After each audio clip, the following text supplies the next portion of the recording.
ሃሌሉያ ጌታ ስሙ ይባረክ። መዝሙር 73 ከ73 ጀምሮ ያለውን ነው ከኔ ጋር የምንመለከተው። እንግዲህ መዝሙር 73 ደግሞ በጣም ብዙ ጊዜ ጠቅሰዋለሁ። እኔ ካያችሁ በጣም የምወደውና የምጠቅሰው ክፍል ነው። የአሳፍ መዝሙር ነውና መዝሙር 72ን ትላንትና ከወይኗ ጋር አይተናል። 72 የሚዘጋው ቁጥር 20 ላይ የእሴይ ልጅ የዳዊት መዝሙር ተፈጸመ ብሎ ነው የሚዘጋው። ምዕራፍ 73 ደግሞ የሚጀምረው የአሳፍ መዝሙር ብሎ ነውና የዚህ መዝሙር ጸሐፊ እንግዲህ ዳዊት አይደለም አሳፍ ነው። የመዝሙር ጸሐፊዎች ስንት እንደሆኑ እነማን እንደሆኑ መግቢያው ላይ ተመልክተን ነበረ። መዝሙረ ዳዊት የተባለበት ምክንያት አብዛኛውን መዝሙር ዳዊት ስለጻፈ ነው እንጂ ዳዊት ብቻውን እንዳልጻፈ ተመልክተናል። ከጸሐፊዎቹ መካከል አንዱ አሳፍ ነው። አሳፍ ማን ነው ካልን አሳፍ በዝማሬ የሚያገለግል ሌዋዊ ነው። ሹመቱን የተቀበለውና ያገለገለው በንጉስ ዳዊት ዘመን ነው። አሳፍ ግን ዘማሪ ብቻ ሳይሆን በዝማሬና በአምልኮ ዙሪያ ከፍ ያለ የሥነ መለኮት መረዳት የነበረው ሰው እንደሆነ ከመዝሙሮቹ እንረዳለን። መዝሙሮቹ በጣም ጥልቅ ናቸው።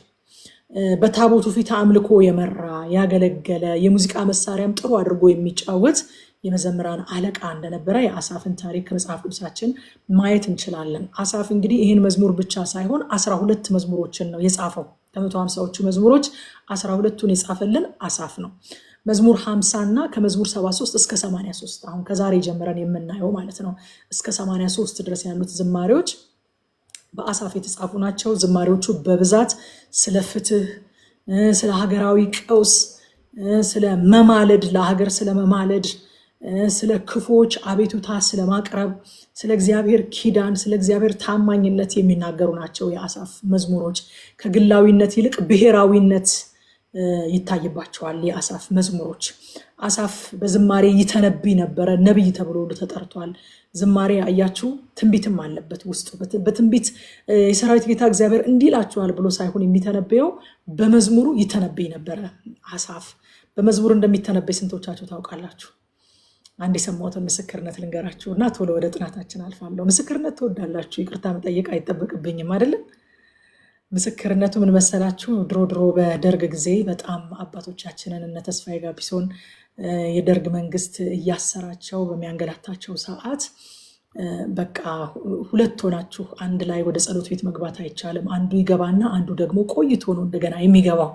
ሰብሰብ ብለው ሲገቡ ከታዩ የህግ አስከባሪዎች ይመጡና ሰብስበው ወደ እስር ቤት ይወስዷቸዋል። መጽሐፍ ቅዱሳቸውን ይወስዱባቸዋል፣ ያንገላቷቸዋል። እና ስለዚህ በቃ በጥቂት እየሆኑ ነው የሚያመልኩት። እና አንድ ጊዜ 8 ሆነው ከፓስተር ተስፋዬ ጋቢሶ ጋር እያመለኩ 8 ሆነው ፓስተር ተስፋዬ ምን የሚል መዝሙር ተቀበለ መሰላችሁ? ዛሬ ሁላችን የምናውቀውና የምንወደውን ህዝብህን አበዛ አለ። 8ቱን አይቷቸው እኮ ነው። ምክንያቱም ከሁለት በላይ አይፈቀድማ። ከሁለት በላይ ስለማይፈቀድ ሁለት ብቻ ሆነው ስለነበረ የሚያመልኩት 8 ሆነው ሲያይ ህዝብህን አበዛ ብሎ ዘመረ። እና በጣም የሚገርማችሁ ነገር ይህንን ታሪክ ሰምቼ ፓስተር ተስፋዬ አይደለም ታሪኩን ሲናገር የሰማሁት፣ እዛ 8ቱ መካከል የነበረ ሰው ነው ይህንን ታሪክ የተናገረውና ያንን መዝሙር እኔ እንደ ዳንኩኝ ነው ይህንን ምስክርነት የሰማሁትና እኔ በዳንኩኝ በአመቱ በዩጎ ቤተክርስቲያን ስግደት ለልዑል እግዚአብሔር የሚል አምልኮ ፕሮግራም ሚሊኒየም አዳራሽ አዘጋጅተን ነበርና እዛ ሚሊኒየም አዳራሽ በትንሹ 28,000 ሰው ተገኝቷል በትንሹ እዛ ፕሮግራም ላይ። እና ፓስተር ተስፋዬ መጥቶ ያንን የተነበየውን ትንቢት ስጋ ለብሶ አይቶት አብረን ያንን መዝሙር ዘመረን። ከ8 ሰዎች ጋር ህዝብህን አበዛ ብሎ ዘምሮ ከ28,000 ሰዎች ጋር ደግሞ እንደገና ህዝብህን አበዛ ብሎ ዘመረ። ያ ሲገርመኝ በዛ እየተደነቅኩኝ ይህንን ምስክርነት በልቤ በቃ እንዴት አድርጌ ትሬዠር እንዳደረግኩት ልነግራችሁ አልችልም። በጣም እንደ ውድ እንደ ክቡር ነገር ነው በልቤ የያዝኩት እና በቃ ስናገረው ራሱ የሆነ እንትን ይሰማኛል። እና ይህንን በልቤ እንደዚህ ይዤ እያከበርኩት ይህን ምስክርነት ባለፈው የቢሊ ግርሃም ሚኒስትሪ ወንጌልን ለማሰራጨት መጥቶ አዲስ አበባ መስቀል አደባባይ ላይ ባዘጋጀው ፕሮግራም ላይ በ100 ሺዎች የሚቆጠሩ ወንጌል አማኞች ባሉበት ህዝብን አበዛ ብለን ዘመርን። ደግሞ ክብር ለኢየሱስ ይሁን። አያችሁ በመዝሙር ይተነበያል። አንዳንድ ጊዜ ሁኔታውን ያለውን የሚታየውን አይደለም የምንዘምረው፣ የሚመጣውን እንዘምራለን። አሜን። አንዳንዴ ሰይጣን ውፍ አንቺን ብሎ እንደዚህ ዘማሪ ሊላችሁ ይችላል። በቃ ስለ እግዚአብሔር መልካምነት፣ ስለ እግዚአብሔር ጉብኝት፣ ስለ እግዚአብሔር መምጣት እየዘመራችሁ ሪጆይስ ስታደርጉ አንዴ አንቺ ህይወት እኮ ከዚህ መዝሙር ጋር አይመሳሰልም ሊላችሁ ይችላል። እየዘመርኩ ይመሳሰላል። ሃሌሉያ። የሚመሳሰለውን ብቻ አይደለም የምዘምረው፣ እየዘመርኩኝ ይመሳሰላል። ድል እየዘመርኩኝ ወደ ድል እገባለሁ። በረከት እየዘመርኩኝ ወደ በረከት እገባለሁ። ከፍታ እየዘመርኩኝ ከፍታዬን እይዛለሁኝ። ሃሌሉያ። ስለዚህ እየዘመሩ መግባት ይቻላል። አሳፍ ህዝቡን እየዘመረ የሚያስገባ ዘማሪ ነው። የህዝቡን ሁኔታ ሪፖርት አይደለም የሚያደርገው በመዝሙሩ። መዝሙሮቻችን ኢንፋክት ሪፖርት መሆን የለባቸው። ሰው ምን እያለ ነው?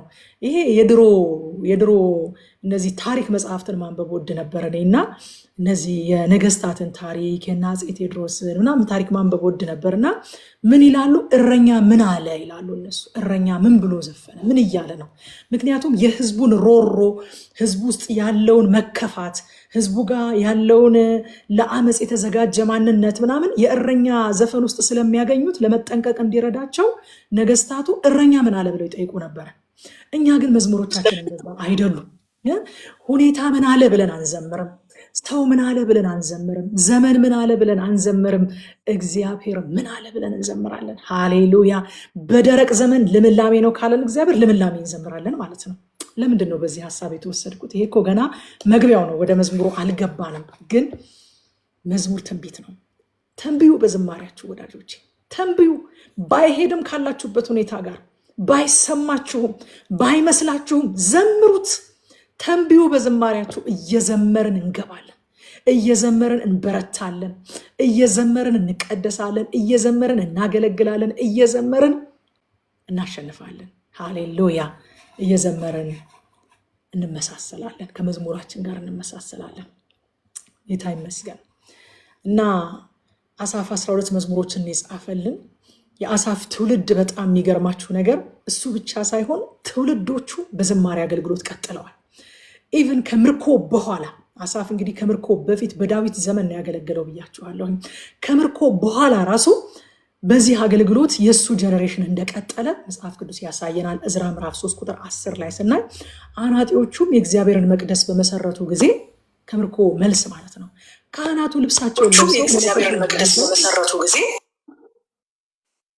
ካህናቱ ልብሳቸውን ለብሰው መለከቱን ይዘው የአሳፍም ልጆች ሌዋውያን ጸናጽል ይዘው እንደ እስራኤል ንጉሥ እንደ ዳዊት ስርዓት እግዚአብሔርን ያመሰግኑ ዘንድ ቆሙ ይላል።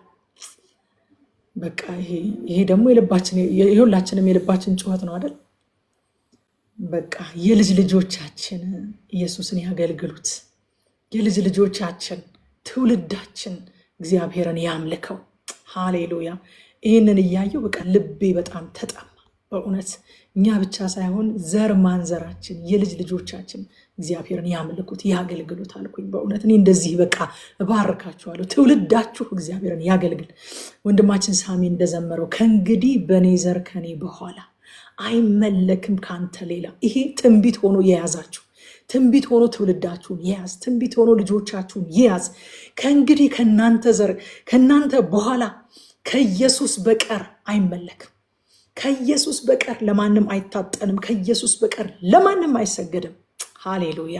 የአሳፍ ልጆች አይገርማችሁም? በዳዊት ዘመን ነው እንግዲህ በዳዊት ዘመን ነው ያገለገለው አሳፍ። ከዛ በኋላ ስንት ነገስታት መጥተው እስራኤል ለሁለት ተከፍላ ከበደላቸው ብዛት ተሰደው በስደት ሄደው 70 ዓመት ቆይተው ይሁዳ ከዛ ሲመለሱ የአሳፍ ልጆች እግዚአብሔርን ያመሰግኑ ነበረ። እንደ እስራኤል ንጉሥ እንደ ዳዊት ስርዓት አባታቸው በነበረበት ጊዜ እግዚአብሔር ይመሰገን እንደነበረው እንደዛ እግዚአብሔርን ያመሰግኑ ነበረ።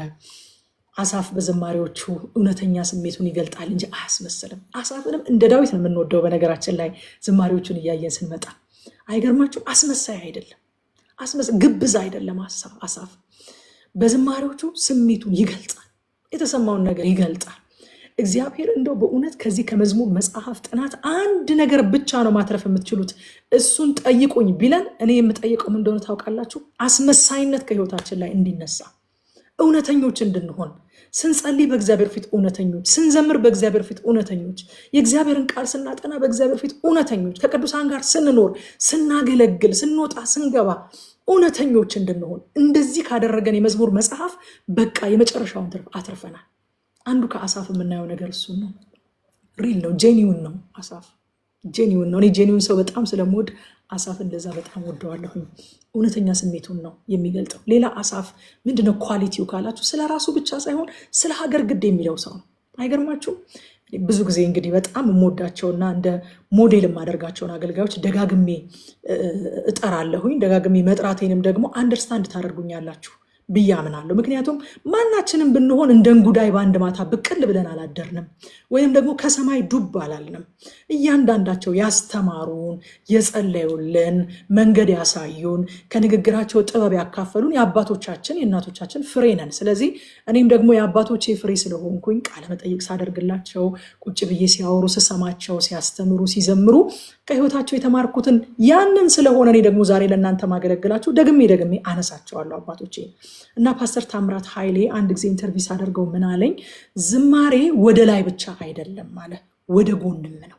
አያችሁ፣ ወደ ላይ እግዚአብሔርን ያገለግላል፣ ወደ ጎን ደግሞ ትውልድን ያገለግላል። የትውልድን ህይወት ይቀርጻል፣ ለትውልድ ይማልዳል። በዝማሬ ትውልድን ማስተማር ይቻላል፣ ትውልድን መመለስ ይቻላል፣ ትውልድን ማቅናት ይቻላል፣ የትውልድን ቫሊዩ ሲስተም መቀየር ይቻላል።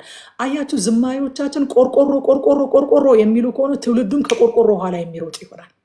ዝማሬዎቻችን ህልውና፣ ክብርህ፣ ቅባትህ፣ መገኘትህ፣ ፊትህ የሚሉ ከሆኑ እኛም ደግሞ ከዛ ጀርባ እንሮጣለን፣ ትውልዱን ከዛ ጀርባ ይሮጣል። ወዳጆቼ፣ ከመድረክ ላይ የሚለቀቅ ስብከት ብቻ ሳይሆን ጸሎትና ዝማሬም የትውልድን መልክ የመቅረጽ ትልቅ ጉልበት አላቸው። ወደድንም ጠላንም የምናዘወትራቸውን ዝማሬዎች ነው የምንመስለው። ጥማታችን የዝማሬያችን አይነት ነው ወዳጆቼ። ቆርቆሮ የሚያዘምረን ከሆነ ዘማሪው የምንጠማውም ቆርቆሮ ነው፣ የምንሮጠውም ከቆርቆሮ ኋላ ነው።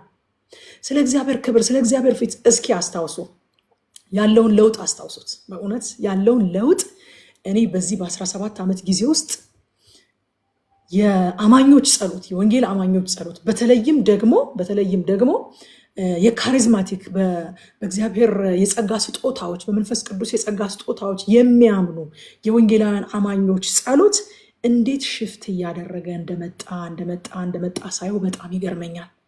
ግን በጣም ያየሁት ነገር ጸሎታችንና መሻታችን ብቻ ሳይሆን ዝማሬዎቻችን ቀድሞ ሽፍት አድርገዋል። ከትውልዱ መሻት በፊት ዝማሬው አስቀድሞ ሽፍት አድርጓል፣ አቅጣጫ ቀይሯል። ለካ እንደዛ የሚያጸልዩን የነበሩት እነዛ መዝሙሮች ናቸው። እንደዛ እንድንጠማ ያደርጉን የነበሩት እነዛ መዝሙሮች ናቸው። እንደዚህ አይነት ፍላጎት፣ እንደዚህ አይነት መሻት እንዲኖረን ያደረጉንም እነዚህ መዝሙሮች ናቸው። መዝሙሮቹን እናንተ ፈልጋችሁ ድረሱባቸው። ያቺ በጣም የምወዳት ያልኳችሁ ጓደኛዬ፣ ደህንነት አብረን የተማርን ህሊና፣ እሷ ቤት ሮብ አዳር ጸሎት ነበረን። ሳሪዬም አብራን ታድር ነበረ እና ያከራየቻት ሴትዮ አማኝ አይደለችም እና በቃ እኛ የሆነ በጌታ በጣም ደስተኞች ነን፣ ግን ደግሞ የበለጠ እንጠማለን። መንፈስ ቅዱስ መሙላት እንፈልጋለን፣ በጸጋ ስጦታ ማገልገል እንፈልጋለን፣ የእግዚአብሔር ክብር እንዲሰማን እንፈልጋለን፣ ህልውናውን እንጠማለን እና ስንጸልይ በጣም እናለቅሳለን። እና አከራዩዋ ጠራቻትና አንድ ቀን ምንድነው እንደዚህ የሚያንሰቀስቃችሁ? ምንድነው እንደዚህ እንዴ? ስትጸልዩ ከጸለያችሁ ድፍት ብላችሁ ድምፃችሁን አጥፍታችሁ ቀስ ብላችሁ ጸልዩ ምናምን አለች። አጠርታት አናገረቻት ባለቤቷ። እና ጎድሎብን እኮ አይደለም፣ ከፍቶን እኮ አይደለም፣ በእውነት አዝነን እኮ አይደለም። ፍቅር ይዞን ጌታን ወደነው፣ ህልውናውን ወደነው፣ እኔን ላከኝ እያል ነው፣ ቀባኝ እያል ነው፣ ክብርህን ማየት እፈልጋለሁ። አይሪመንበር ዘጸአት 33ን እያጠናን አንድ ቀን በቃ በለቅሶ ብዛት ቤት ውስጥ እንደዚህ ተረፈረፍን። እንደውም ሳሪ ትንሽ በቃ ጎረቤት ምን ይለናል ብላ ተነስታ ሰበሰበችን። ሳሪ የዚህ ውስጥ ካለች ታስታውሳለች። ተነስታ ሰበሰበችን። በቃ መሬት ላይ እየተንከባለልን ነበር የምናለቅሰው። የት ሄደ ያ ለቅሶ? የት ሄደ ያ ጥማት? የት ሄደ? እውነት አሁን ህዝብ የሚሰበሰበው ለቅባት ይጸልያል የተባለበት ቦታ ነው ወይንስ ለሌላ ይጸልያል የተባለበት ቦታ ነው? ጥማታችንን የምንቀየረው ዝማሬዎቻችን፣ ጸሎታችንን የምንቀየረው ዝማሬዎቻችን አስቀድመው ሽፍት ያደረጉት መዝሙሮች ናቸው። መዝሙሩን ተከትለን ጸሎታችን ተቀየረ፣ መዝሙሩን ተከትለን ጥማታችን ተቀየረ፣ ቫልዩ ሲስተማችን ተቀየረ። መባረክ ማለት ምን ማለት እንደሆነ አዲስ ፐርስፔክቲቭ ሰጡ መዝሙሮቻችን። እና በመዝሙር ወደ ላይ ብቻ ሳይሆን ወደ ጎን ማገልገል ይቻላል ወዳጆቼ።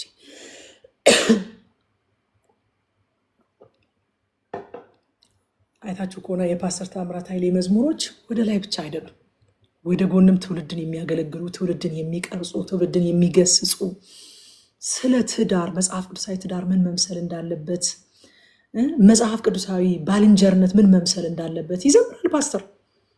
እግዚአብሔር ዘመኑን ይባርከው ይኑርልን። በእውነት ጌታ ስሙ ይባረክና በመዝሙር ወደ ጎን ማገልገል ይቻላል። አሳፍ ስለ ራሱ ብቻ በቃ የኔ የግሌ የብቻዬ በቃ ከፍታዬ መጠርመሻዬ መውጫዬ መሮጫዬ ምናምን ብቻ አይደለም። የአሳፍ መዝሙሮች ብሔራዊ ዝማሬዎች አሉት። ስለ ሀገር እየማለደ መዝሙርን ይጽፋል። ስለ ትውልድ እየቃተተ መዝሙርን ይጽፋል። ስለ እግዚአብሔር ሕዝብ እየማለደ መዝሙርን ይጽፋል። ስለዚህ ስለ ሀገር ግድ ይለዋል። ለእግዚአብሔር ሕልውና ደግሞ ከፍተኛ ዋጋ ይሰጣል። በጣም አሁን በተለይ መዝሙር 73 ላይ እንደምናየው ለእግዚአብሔር ሕልውና በጣም ከፍተኛ ዋጋ ይሰጣል። በአጠቃላይ እውነተኛ እምነትና መንፈሳዊ ብስለት ያለው ሰው ነው አሳፍ። ምን አይነት ሰው ነው ካላችሁ፣ እምነቱ ጄኒውን ነው፣ እውነተኛ ነው፣ ግብዝነት የሌለበት ነው። ልክ ለጢሞቴዎስ እንደተባለለት ግብዝነት የሌለበት እምነት ነው። ከዛ ደግሞ መንፈሳዊ ብስለት ያለው ሰው ነው። ራስ ተኮር አይደለም። ከራሱ ወጥቶ ትውልድን የሚያይ፣ ሀገሩን የሚያይ፣ ዙሪያውን የሚያይ፣ ስለ ሌሎች ግድ የሚለው ሰው ነው አሳፍ። ቆላስይስ ምዕራፍ 3 ቁጥር 16 ላይ ይህን ቃል አነብና ወደ ምዕራፉ ገባለሁ ማለት ነው። የእግዚአብሔር ቃል በሙላት ይኖርባችሁ ይላል። አያችሁ፣ የአሳፍ የመዝሙሮቹ ልዩትነት ወይም ደግሞ ዩኒክነስ ምን እንደሆነ ታውቃላችሁ? የእግዚአብሔር ቃል በሙላት ያለው ሰው ነው።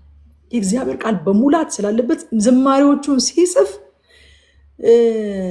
ዘመንኛ ቃላቶችን እየለቃቀመ አይደለም የሚጽፈው፣ ከሙላት ነው የሚጽፈው። ዝማሬዎቹን በቃል የተሞላ ሰው ነው። እና ጳውሎስ ወደ መዝሙር ከመሄዳችሁ በፊት አለ የእግዚአብሔር ቃል በሙላት ይኑርባችሁ አለ የመጀመሪያው። ከዛስ የእግዚአብሔር ቃል በሙላት ውስጣችሁ ካለማ በጥበብ ሁሉ እርስ በርሳችሁ አስተምሩ፣ ገስጹ፣ በመዝሙርና በዝማሬ በመንፈሳዊ ቅኔም በጸጋው በልባችሁ ለእግዚአብሔር ዘምሩ። አያችሁ፣ ከማስተማርም ከመጠበብም ከመገሰጽም ከመዘመርም ከመቀኘትም ከነዚህ ሁሉ በፊት ምን ይቀድማል? ቃል መሞላት። ቃል መሞላት የነዚህ ሁሉ ማቴሪያሉ፣ እነዚህ ሁሉ የሚዘጋጁበት ማቴሪያል የእግዚአብሔር ቃል፣ ጥሬ ዕቃው የእግዚአብሔር ቃል ነው።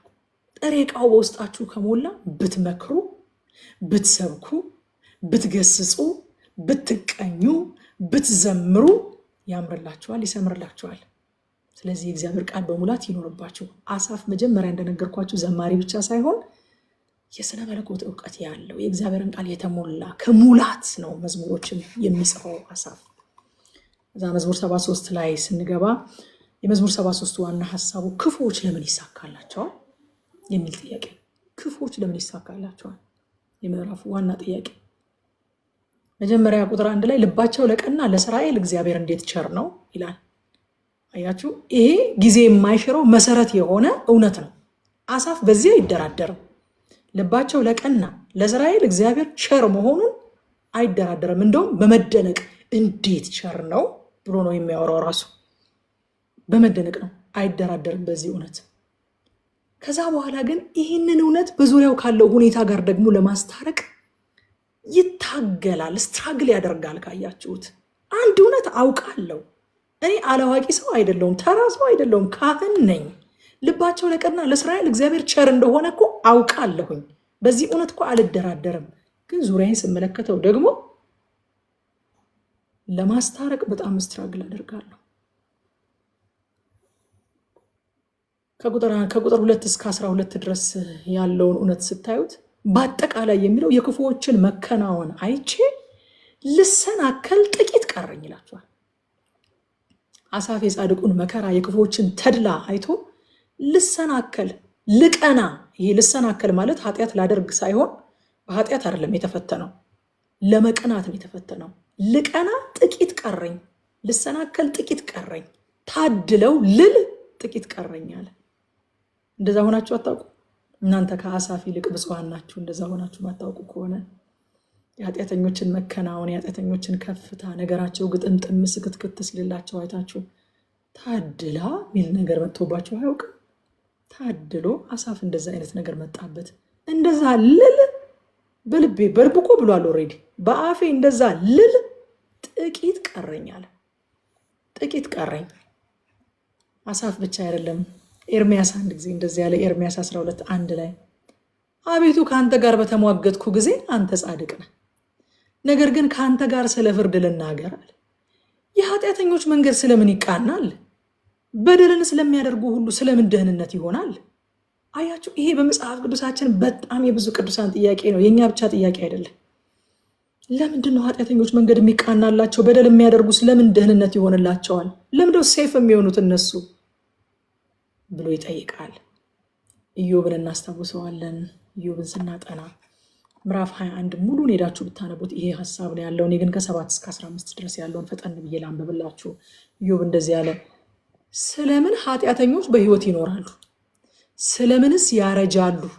ረጅም ዕድሜ ይኖሩ ለምን ያረጃሉ? በባለጠግነትስ ስለምን ይበረታሉ? አይገርማችሁም? በባለጠግነት እየበረቱ ይሄዳሉ። ዘራቸውስ ከእነርሱ ጋር ጸንቶ ይኖራል፣ ልጆቻቸውም በዓይናቸው ፊት ናቸው። ቤታቸው ከፍርሃት ወጥቶ የታመነ ነው፣ የእግዚአብሔርን በትር የለባቸውም። ኮርማቸው ይወልዳል፣ ዘሩን አይጥለውም። ላማቸው ትወልዳለች፣ አትጨነግፍም። ሕፃናቶቻቸውን እንደ መንጋ ያወጣሉ፣ ልጆቻቸው ይዘፍናሉ። ከበሮና መሰንቆ ወስደው ይዘምራሉ፣ በእምቢልታ ድምፅ ደስ ይላቸዋል። ዕድሜያቸውንም በተድላ ይፈጽማሉ። ገስዋት ከዛ በኋላ ድንገትም ወደ ሲኦል ይወርዳሉ። እግዚአብሔርንም ከኛ ዘንድ ራቅ፣ መንገድህን እናውቅ ዘንድ አንወድም። እናመልከው ዘንድ ሁሉን የሚችል አምላክ ማን ነው? ወይስ ወደ እርሱ ብንጸልይ ምን ይጠቅመናል ይላሉ። ግን ደግሞ ስታዩቸው በዚህ ምድር ህይወት ይከናወናሉ። አሁን እዚህ ጋር የተጠቀሱትን ነገሮች ወዳጆቼ የሀብትን፣ የሴኩሪቲን፣ የረጅም ዕድሜን ምናምን እነዚህ የደስተኝነትን፣ በልጆች መከበብን፣ እነዚህን ሁሉ ነገሮች የጽድቅ መለኪያ አድርገን ካቀረብናቸው ከገዛ መጽሐፍ ቅዱሳችን ጋር ነው የምንጣለው ማለት ነው። የጽድቅ መለኪያ አይደሉም። እግዚአብሔር ጻድቁን ይባርካል። አዎ። እግዚአብሔር ጻድቁን ይጠብቃል። አዎ። እግዚአብሔር ለጻድቁ የወድ ፍሬ ይሰጣል። አዎ ይሰጣል። ግን እነዚህ ሁሉ የጽድቅ መለኪያዎች አይደሉም። ኃጢአተኞች ብሎ ነው የሚጀምረው። ኃጢአተኞች ያረጃሉ፣ በባለጠግነት ይበረታሉ። ጭራሽ ዘራቸው ደግሞ ከእነሱ ጋር ጸንቶ ነው የሚኖረው። ልጆቻቸው ይኸው በዓይናቸው ፊት እየዘፈኑ፣ ከብቶቻቸው ኮርማቸው ዘሩን አያባክንም፣ ላማቸው አትጨነግፍም፣ ሕፃናቶቻቸው እንደ መንጋ ናቸው። ብዙ ልጅ መውለድ የበረከት ወይም ደግሞ የጽድቅ መለኪያ መስሎ ከታየን እንደ መንጋ ሕፃናቶቻቸውን ያወጣሉ። እድሜያቸውን አይገርማችሁም? አንድ ቀን ክፋት መጨረሻው ምናምን ብላችሁ ስትጠብቁ እድሜያቸውን በተድላ ይፈጽማሉ ይላል። እስከ ፍጻሜ ድረስ በሰላም ይሄዳሉ። አይገርምም? ከዛ ግን አንድ የሚያስፈራ ቃል ይናገራል። በድንገት ወደ ሲኦል ይወርዳሉ። አያችሁ፣ ይሄ ጥያቄ በየዘመናቱ ያለ የእግዚአብሔር ሰዎች ሁሉ ጥያቄ ብቻ ነው እንጂ የኛ ብቻ ጥያቄ አይደለም። አትኮነኑ። እንደዚህ አይነት ጥያቄ እኔ ከኩነኔ መፍታት ነው አንዱ። በእውነት በእግዚአብሔር ቃል ያስተማረኝ የሰጠኝ ነገር የእግዚአብሔርን ቃል ሳነብ በቃ እውነትን ታውቃላችሁ፣ እውነትም አርነት ያወጣችኋል አይደል የሚለው። እኔ አርነት ያወጣኝ እውነት ሌሎችን አርነት እንዲያወጣ ፈልጋለሁ። በቃ አንዳንድ ጊዜ በጣም ሪሊጂየስ ከመሆናችን የተነሳ አሳፍ የተሰማው ነገር ሲሰማን ከባድ ኩነኔ ውስጥ እንገባለን። እንዴ ለምን? ሰው ነኝ። ልቤ ውስጥ ጥያቄ እንዲፈጠር እንደሚችል እግዚአብሔር ያውቃል። ደግሞ ደግ አምላክ ነው። ጃጅ አይደለም የሚያደርገኝ፣ ያስረዳኛል። ለአሳፍ እንዳስረዳው ያስረዳኛል እግዚአብሔር። ኢዮብ ውስጥ ተፈጥሯል፣ ኤርሚያስ ውስጥ ተፈጥሯል። ምንድነው? ለምንድነው የሚከናወኑት እነዚህ ሰዎች ብለዋል። አትኮነኑ ወዳጆች። የልባችሁን የሚረዳ አምላክ ነው። ሰው መሆናችሁን የሚያውቅ አምላክ ነው። አምላክ እንዳልሆናችሁ ያውቃል። እንደምትፈተኑ ያውቃል። ቻሌንጅድ እንደምትሆኑ ያውቃል። የተግዳሮት ብዛት ምንድን ነው? እኔ እጄን በከንቱ ነው እንዲያጠብኩት እንድትሉ ሊያደርጋችሁ እንደሚችል ያውቃል። ከዛ ወደ እቅፉ ጠጋ አድርጎ ያበራላችኋል። ሃሌሉያ። አንዳንዴ ያብራራላችኋል፣ አንዳንዴ ደግሞ ራሱን ያበራላችኋል። ለኢዮብ እንዳደረገው። ለኢዮብ የችግሩን ምክንያት አላብራራለትም፣ ግን ራሱን አበራለት፣ ገለጠለት ራሱን። ለአሳፍም እንደዛ ነው ያደረገለት። ከቁጥር 13 እስከ 16 አሳፍ ውስጥ ያለ ሙግት እናያለን። በውስጡ ያለ ሙግትን እናያለን። ሙግት በውስጡ ተፈጥሮበት እናያለን። ከራሳችሁ ጋር እሰጥ አገባ ገጥማችሁ ታውቃላችሁ? አሳፍ እንደዛ ሆነ እና ቁጥር 13 ላይ እንዲህም አልኩ አለ። ለሰው አይደለም ግን አደራችሁን፣ ለሰው አይደለም አሳፍ እንደዚህ ያለው። እንዲህም አልኩ፣ በውኑ ልቤን በከንቱ አጸደቅኩ፣ እጆቼንም በንጽህና በከንቱ አጠብኩ አልኩ። በልቡ እንደዛ አለ። ጽድቅ ምን ይጠቅማል ብዬ በልቤ ያሰብኩ ማለቱ ነው። አያችሁ፣ ግን ይህንን ሀሳብ አውጥቶ በአደባባይ አልተናገረውም። ምክንያቱም አሳፍ ኃላፊነት የሚሰማው ሰው ነው። ወዳጆቼ፣ ሀሳብ አይመጣም አይደለም፣ ጥያቄ አይፈጠርም አይደለም፣ ሙግት በውስጣችን አይካሄድም ማለት አይደለም። ግን ኃላፊነት የሚሰማው ሰው ለሚናገረው ነገር ይጠነቀቃል። አሳፍ አልተናገርኩም አለ። አሰብኩኝ ግን አልተናገርኩኝም አለ። ለምን? ሪስፖንሲብል ሰው ነው። ሁሉ ነገር ላይገባንና ልባችን ውስጥ እንዲህ አይነት ጥያቄ ሊጫር ይችላል። ግን ስለምንናገረው ልንጠነቀቅና ኃላፊነት ሊሰማን ይገባል። ቁጥር 17 ላይ ወደ እግዚአብሔር መቅደስ እስክገባ ድረስ አለ። ይህ ሁሉ ጥያቄ የተፈጠረብኝ ወደ እግዚአብሔር መቅደስ እስክገባ ድረስ፣ ፍጻሜያቸውንም እስካስተውል ድረስ ነው አለ። አያችሁ ወዳጆቼ፣ ወደ እግዚአብሔር መጠጋት ከሁኔታው በፊት እኛ ስለ ሁኔታው ያለንን ፐርስፔክቲቭ ይቀይረዋል። አመለካከታችንን፣ ሁኔታውን የምናይበትን መነጽር ይቀይረዋል። ወደ እግዚአብሔር መቅረብ። አሳፍ ወደ እግዚአብሔር ስቀርብ አለ ነገሩ አልተቀየረም። አሁንም ኃጢአተኞች ፕሮስፐር እያደረጉ ነው፣ ጻድቁ ደግሞ መከራ እየተቀበለ ነው። መሰደቡ በየማለዳ ነው ጻድቁ። ነገሩ አልተቀየረም ማለት ልክ እኔ ስቀርብ ግን ፐርስፔክቲቭን ቀየረው፣ ቫሊዩ ሲስተሚን ቀየረው፣ ነገርን ከዘላለም አንጻር እንዳያደረገኝ። አሳፍ ወደ እግዚአብሔር ህልውና ሲገባ የአሁኑን ሳይሆን የመጨረሻውን ማየት ቻለ።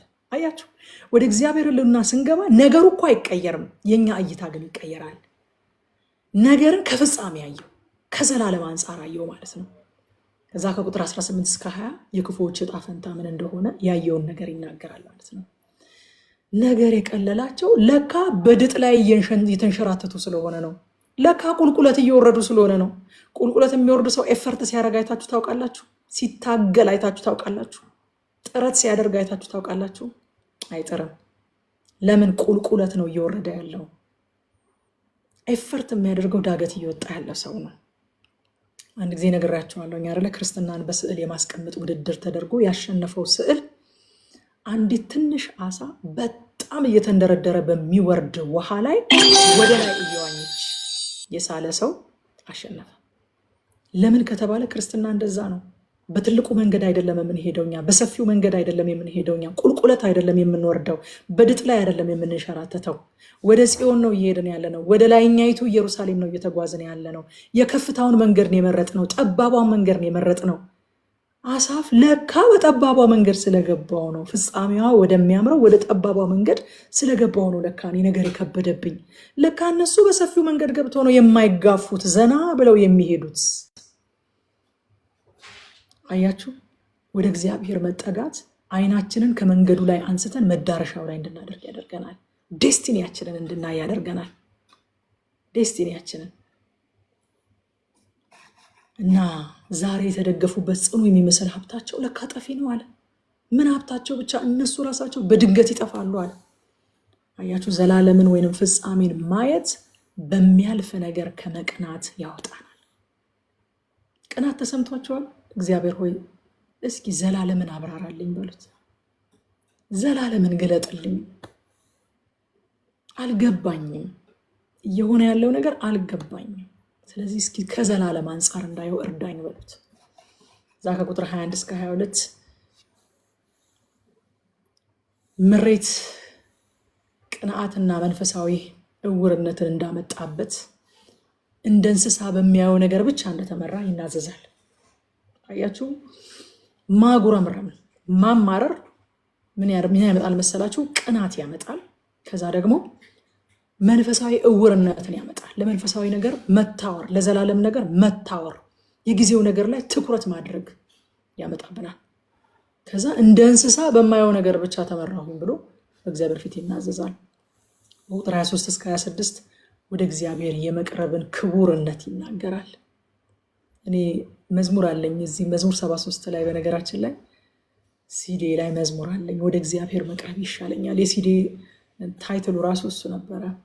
ለኔስ ወደ እግዚአብሔር መቅረብ ይሻለኛል፣ ከፊቱ ጋር ደስታን ያጠግበኛል የሚል እና አሳፍ እየሆነ ባለው ነገር ልብ ውስጥ ጥያቄና ጥርጣሬ ቢጫርም ከእግዚአብሔር ግን አራቀም ነበር። አይገርማችሁ?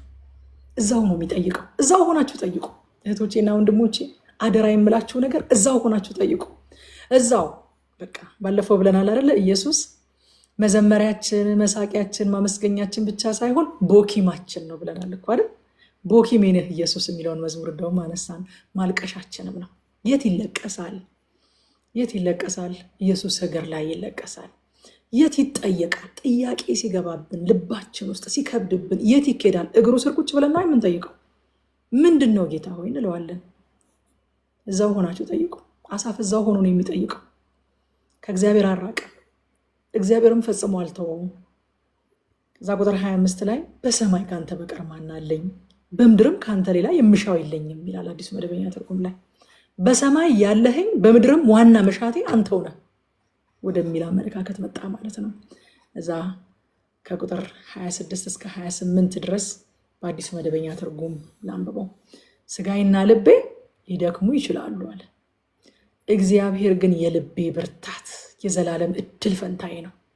እነሆ ከአንተ የሚርቁ ይጠፋሉና አንተ ታማኞች ያልሆኑልህን ሁሉ ታጠፋቸዋለህ። ለእኔ ግን ወደ እግዚአብሔር መቅረብ ይሻለኛል። ጌታ እግዚአብሔርን መጠጊያ ያድርገዋለሁ፣ ስለ ስራህም ሁሉ እናገር ዘንድ ይላል። አያችሁ ወዳጆቼ፣ ወደ እግዚአብሔር መቅረብ የጥያቄ ሁሉ መልስ ነው። እግዚአብሔር መልስ ሰጪ ብቻ ሳይሆን እራሱ መልስ ነው። እራሱ መልስ ነው። መዝሙር 73 የመጨረሻውን ክፍል ስናይ በአሁን ላይ ተመርኩዘን ፍረጃ እንዳንሰጥ ያስተምረናል። አሁን የምናየውን ነገር፣ አሁን ኃጢአተኞች የሚኖሩትን ኑሮ አይተን፣ አሁን ጻድቁ የሚከፍለውን መከራ ተመልክተን ጽድቅ ምን ይረባል እንዳንል ያስተምረናል። ነገርን ከፍጻሜ እንድናይ፣ ነገርን ከዘላለም አንጻር መረዳት እንድንችል፣ ወደ ዘላለሙ አምላክ መጠጋት እንዲሆንልን ያስተምረናል። ምን እንማር ከዚህ ምዕራፍ? እንደተለመደው ጥቂት ፖይንቶችን ልስጣችሁ። ምን እንማር? የመጀመሪያው በውስጣችን ስለሚፈጠሩ ሙግቶች በእግዚአብሔር ፊት እውነተኛ ነው። ደጋግሜ ነው ያልኩት ይሄንን ነገር። ትርፋችን ይሄ ነው። መዝሙር መጽሐፍን ስናጠና እውነተኞች ናቸው ዘማሪዎቹ፣ እውነተኛ ነው። ሁለተኛ፣ ጽድቅ በሚያልፍ ባለጠግነትና ምቾት አይመዘንም። ኧረ አይመዘንም። ኧረ ነውር ነው። በእውነት ነውር ነው። ነውር ነው። ጋሽ ንጉሴ ሙልቻን ኢንተርቪው ሳደርጋቸው በጣም ነው መወዳቸው፣ በጣም ነው ማከብራቸው። ጋሽ ንጉሴ ኢንተርቪው ሳደርጋቸው ምን አሉ? ጽድቅን እንደዚህ ከቁሳቁስ ጋር መስፋት፣ ከምድራዊ ምቾት ጋር መስፋት ሰማዕት በሆኑ በአባቶቻችን ላይ እንደ መዘባበት ነው አሉ። ይህቺ ምድር አልተገባቻቸውምና በዋሻና በዱር በገደል ኖረው ሞቱ፣ አምነው ሞቱ። አንዳንዶቹ ሙታናቸውን በትንሣኤ ተቀበሉ፣ ሌሎቹስ በመጋዝ ተሰነጠቁ፣ በሰይፍ ስለተቆረጡ፣ የፍየል ሌጦ ለብሰው ዞሩ፣ በምድረ በዳ ተቅበዘበዙ። ይህች ምድር አልተገባቻቸውምና አምነው ሞቱ የተባሉትን አባቶቻችንን መሳለቂያ ማድረግ ነው። መሳለቂያም ቁስ መሰብሰብ ሁሉ የጽድቅና የበረከት መገለጫ፣ ቁስ ማጣት ሁሉ ያለመባረክና የኃጢአተኝነት መገለጫ ሆነው ከተቀመጡ በአባቶቻችን ደም በአባቶቻችን መከራ እንደመሳለቅ ነው። ሁሉን አጥተው ሁሉን ትተው በተከተሉት በሐዋርያቱ በአባቶቻችን ደም እንደመሳለቅ ነው አሉ እና ጽድቅ በሚያልፍ ባለጠግነትና ምቾት አይመዘንም። ሶስተኛ በአእምሯችን ሽው ያለብን የጥርጣሬ ሀሳብ ሁሉ በአንደበታችን የሚነገር አይደለም። ትውልድን እንበድላለን እንደዛ ካደረግን።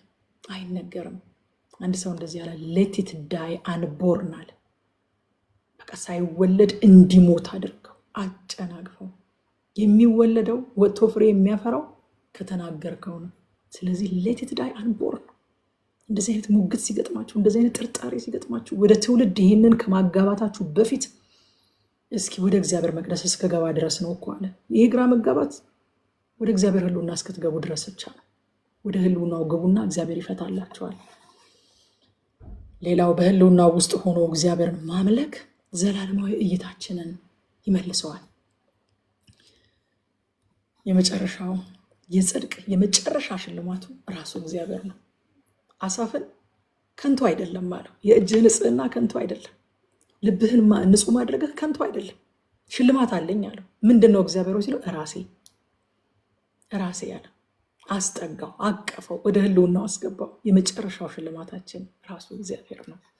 መዝሙር 74 ስለ መቅደሱ መፍረስ የቀረበ ጸሎት ነው። የአሳፍ ትምህርት ይለዋል። ምዕራፍ 73 የግል ግራ መጋባት ነው የሚያሳየን። ምዕራፍ 74 ደግሞ ሀገራዊ ቀውስና ግራ መጋባትን ያሳየናል። አሳፍ እንዳልኳችሁ ስለ ግል ነገሩ ብቻ ሳይሆን ስለ ሀገር ግድ የሚለው ሰው ነው እና የእግዚአብሔር ማደሪያና የእግዚአብሔር ሕዝብ በጠላት እጅ ወድቆ ሲፈራርስ አሳፍ የትናንትናውን የእግዚአብሔርን ታማኝነት እያወሳ ነው የዛሬውን አቤቱታ የሚያሰማው። ንጉሱ እግዚአብሔር እንደዚህ ነው አፕሮች የሚደረገው። ወዳጆች የመጽሐፍ ቅዱስን ስናነብ እኮ ወደ እግዚአብሔር የገቡ አባቶቻችን፣ ወደ እግዚአብሔር የገቡ ቅዱሳን እንዴት እንደገቡ አገባባቸውን አይተን ኦኬ ንጉሱ እንደዚህ ነው አፕሮች የሚደረገው ማለት አለብን፣ መማር አለብን። ወደ አደባባዮቹ በምስጋና ግቡ ይለናል ዳዊት። እንዴ ብዙ ጥያቄ እኮ አለኝ። ጥያቄም ቢኖራችሁ ንጉሱ እንደዚህ ነው አፕሮች የሚደረገው፣ በምስጋና ነው ወደፊቱ የሚገባው። ክብር ለኢየሱስ ይሁን እና አሳፍም አስተማረን። አያችሁ ያለፈውን ታማኝነቱን፣ ያለፈውን ውለታውን፣ ያለፈውን ስራውን እግዚአብሔር ለሕዝቡ ያደረገውን እያወሳ ነው ጥያቄውን ይዞ ወደ እግዚአብሔር የሚገባው። ምን ነው ጌታ ሆይ እየተባለ ወደ እግዚአብሔር ፊት አይገባም።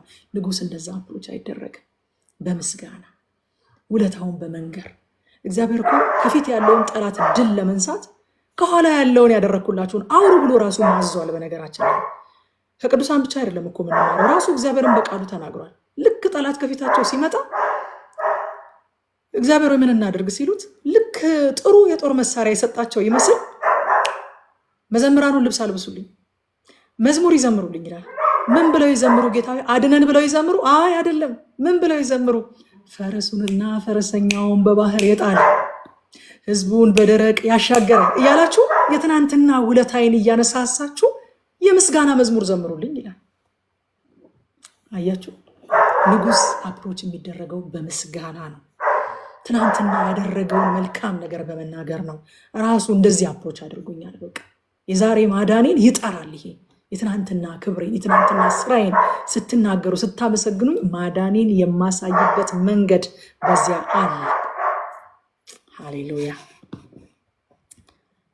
እና ቁጥር 1 ላይ አቤቱ ስለምን ለዘወትር ጣልከን? በማሰማሪያ በጎች ላይ ቁጣህንስ ስለምን ተቆጣህ ይላል። እኛ እኮ የማሰማሪያ በጎች ነን። ብንበድልም ብትቆጣንም በጎችህ እኮ ነን። ያሰማራህን የመገብከን፣ በለመለመ መስክ በእረፍት ውሃ ዘንድ የመራህን፣ የጠበቅከን፣ የተንከባከብከን፣ በትርና ምርኩዝ የሆንከን የማሰማሪያ በጎች እኮ ነን። እኛ እንግዶች አይደለንም።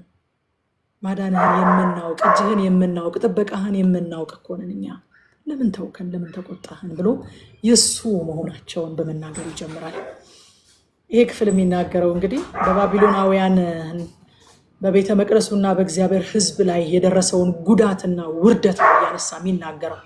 የባቢሎን ሰዎች መጥተው በእግዚአብሔር መቅደስ ላይ ያደረሱትን ውድመት፣ በእግዚአብሔር ሕዝብ ላይ ያደረሱትን ውርደት ነው ይሄ ምዕራፍ እያነሳ አቤቱ ጌታ ሆይ እያለ የሚጠይቀው ማለት ነው። ከቁጥር 4 እስከ 8 ጠላት በመቅደሱ ላይ ያደረሰውን ጉዳት ይናገራል። ቤተ መቅደስ ውስጥ እኮ ደነፉዋል። አያሳዝንም? ጌታ ሆይ ቤተ መቅደስ ውስጥ እኮ ደነፉ። ያ ከሊቀ ካህኑ በቀር ማንም የማይገባበት መቅደስ ውስጥ ገብተው እኮ ጠላት ደነፋ አለ። የድል ምልክት የሆነው አርማቸውን እዛ አስገብተው ተከሉ። በእኛ ኃጢአት በእኛ በደል ምክንያት ድል የማትነሳውን አንተን ድል ነሳን ብለው አዋጅ አስነገሩና የድል አርማቸውን ቤተ መቅደስ ውስጥ አስገብተው እኮ ተከሉ። ጌታ ሆይ የመቅደስህን ጌጣጌጦች እኮ ሰባበሩ። እነዛ ደስ የሚያሰኙትን ሐሴት የምናደርግባቸውን ስናያቸው እነሱን እኮ ሰባበሯቸው። ጌታ ሆይ በእሳት እኮ አቃጠሉት እያለ ይነግረዋል። ከዛ የደረሰብን ወታደራዊ ሽንፈት ብቻ ሳይሆን በዋናነት መንፈሳዊ ውርደት ነው የሚል ይዘት እንዳለው እናያለን። ከዛ ለምን ዝም ትላለህ ይለዋል። ለምን ዝም ትላለህ? ቁጥር 12 ላይ አምላክ ሆይ አንተ ከጥንት ጀምሮ ንጉሴ ነህ፣ በምድር ላይ ማዳንን አደረግክ ይላል። ደግሞ አይገርማችሁም? አዲስ መደበኛ ትርጉም ላይ መቅደሱ ፈርሶ መቅደሱ ተደፍሮ ተቃጥሎ ተሰባብሮ ህዝቡ ተዋርዶ ግን እግዚአብሔር ከዘላለም እስከ ዘላለም ንጉስ ነው። ለምን መሰላችሁ? ንግስናው በህንፃው ላይ የተመሰረተ አይደለም። እግዚአብሔር የነገሰው ከቤተ መቅደሱ አይደለም። ቤተ መቅደሱ የከበረው ከእግዚአብሔር ማንነት የተነሳ ነው። ስለዚህ ቤተ መቅደሱ ቢፈርስም እግዚአብሔር ንጉስ ነው። ንጉሴ ነህ ይለዋል። ፈርሷል፣ ተቃጥሏል፣ አንተ ግን ንጉሴ ነህ፣ በዘላለም ዙፋን ላይ የምትኖር። ከዛ ከቁጥር 13 እስከ 17 የእግዚአብሔርን በፍጥረት ላይ ያለውን ኃይል ያነሳና የሚሳነው ነገር የለም ይለናል። ደግሞ አያችሁ፣ ዝም ብሎ አይደለም አሳፍ መጥቶ እግዚአብሔር የሚሳነው ነገር የለም የሚለን። እግዚአብሔር በፍጥረት ላይ ያለውን ስልጣን፣ በፍጥረት ላይ ያለውን ኃይል፣ ፍጥረትን እንዴት እንደፈጠረ፣ እንዴት እንደሚመራ፣ እንዴት እንደሚያስተዳድር ይነግረንና እምነታችንን ቢልድ ያደርገዋል። እየገነባ እየገነባ እየገነባ እየገነባ እምነት በመስማት ነው፣ መስማትን በእግዚአብሔር ቃል አይደለ? እየገነባ እየገነባ ይመጣና ከዛ ሚሳነው ነገር የለም ዛሬ የሚለናል። ሃሌሉያ።